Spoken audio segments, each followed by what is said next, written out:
SSC 2026 পরীক্ষার্থীরা তোমরা যারা পরীক্ষা দিয়েছিলে তোমাদের এসএসসি 2026 রেজাল্টে পাস ফেল কেমন হচ্ছে এই বিষয়টা তোমাদের জন্য খুবই জরুরি। দেখো শিক্ষার্থী, তোমাদের এসএসসি 2026 রেজাল্টের নিয়ম অনুযায়ী তোমাদের লিখিত অংশ, এমসিকিউ এবং ব্যবহারিক অংশ প্র্যাকটিক্যাল সবগুলোতে কিন্তু একসাথে পাসের নিয়ম নেই, অর্থাৎ একসাথে পাস হবে না।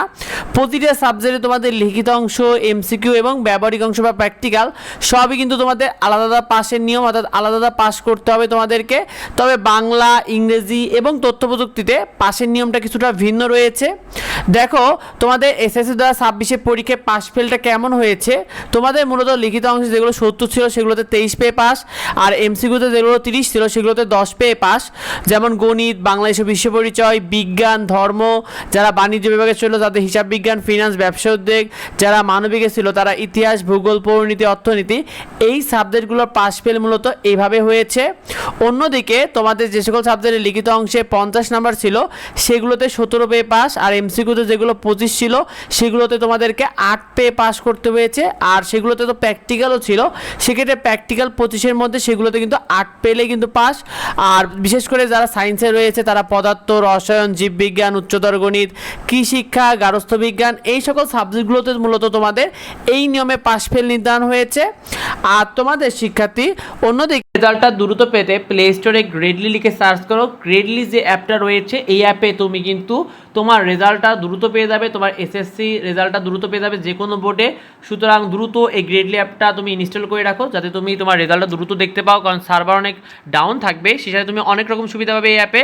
তাই এখনই দেরি না করে গ্রেডলি অ্যাপটা এখনই ইনস্টল করে ফেলো। তবে তোমাদের বাংলা প্রথম পত্র এবং দ্বিতীয় পত্র দুটারই কিন্তু সৃজনশীল অংশে একটু ভিন্ন পাস ফেলের নিয়ম রয়েছে।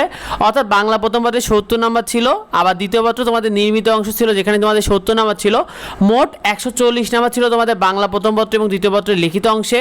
দুইটা মিলে তুমি যদি 46 নাম্বার পেয়ে যাও তাহলেই পাস, এখানে তোমাদেরকে আলাদা করে পাস ফেল নেই।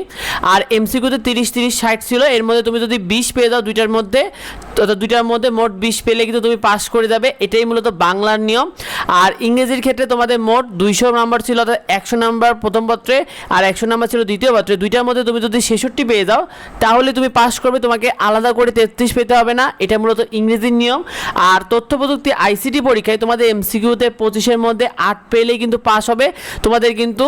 আর ব্যবহারিক অংশে 25-এর মধ্যে 8 পেতে হবে তোমাদেরকে, যেটা তোমাদের স্কুল কর্তৃপক্ষ দিয়ে দেবে। তবে তোমাদের এমসিকিউ অংশে তোমাদের 25-এর মধ্যে তুমি যদি 8 পেয়ে যাও তাহলেই পাস করে যাবে, এটাই মূলত নিয়ম ছিল শিক্ষার্থী।